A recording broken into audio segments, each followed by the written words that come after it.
খেতে ভালোবাসো না তারা অবশ্যই আমার এই রেসিপিটা একবার ট্রাই করো, বানিয়ে দেখো, খুবই ভালো লাগবে, তারাও লাউ খাবে।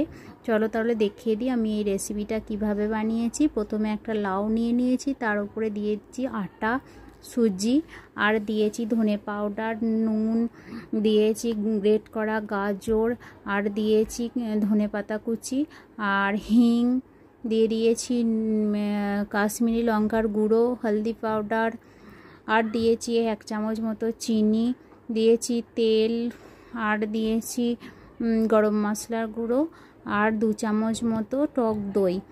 তবে এগুলো সব দিয়ে তারপরে শেষে আমি দিয়েছি আদা আর কাঁচা লঙ্কা একটু পেস্ট করে দিয়েছি, আর 1 চামচ মতো লেবুর রস দিয়েছি। এগুলো সব দিয়ে একসঙ্গে মিক্স করে নিয়ে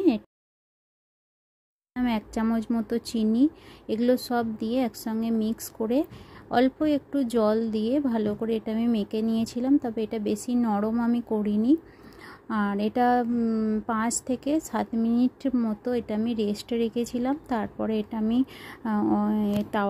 তাওয়াতে অয়েল ব্রাশ করে ওর মধ্যে আমি লম্বা লম্বা শেপ করে ওটা আমি ভেপারে হতে দিয়েছিলাম 5 থেকে 10 মিনিট। এটা অবশ্যই একবার ট্রাই করে দেখো, এটা খুবই ভালো লাগে খেতে।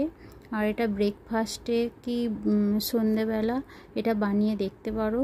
আর এটা আমি 1 গ্লাস জল দিয়েছি কড়াইয়ে, তার উপরে এটা আমি স্টিমে হতে দিয়েছি, এর মধ্যে একটু তেল ব্রাশ করে দিয়েছি। তারপরে এটা 5 থেকে 10 মিনিট মতো এটা স্টিমে দিয়েছিলাম।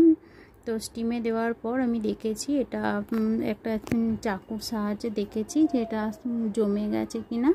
তারপর এটা আমি তুলে নিয়ে এটা আমি ঠান্ডা হতে দিয়েছিলাম কিছু টাইমের জন্য। ঠান্ডা হয়ে যাওয়ার পর এটা আমি তেলে ফ্রাই করেছি, একই শেপ দিয়েছি। তবে তোমরা এরকম শেপেই কাটবে। এটা এরকম করে শেপ করার পরে এটাকে ফ্রাই করতে হবে। তবে দেখো এটা সবটাই জমে গেছে।